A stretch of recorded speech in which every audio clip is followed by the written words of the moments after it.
నమస్కారం, ఘంటారావానికి స్వాగతం. ముందుగా ప్రధాన అంశాలు. సురవరం సుధాకర్ రెడ్డి చివరి చూపు కోసం తరలివస్తున్న అభిమానులు, నివాళులర్పిస్తున్న నేతలు, కార్యకర్తలు.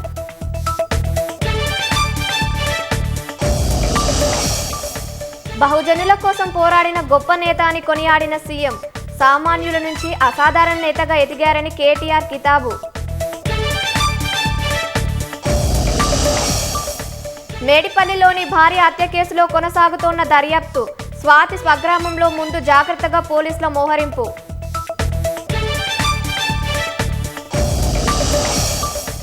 అత్యాధునిక ఎయిర్ డిఫెన్స్ వ్యవస్థను పరీక్షించిన భారత్, IADWS ప్రయోగం విజయవంతమైనట్లు రక్షణ శాఖ ప్రకటన.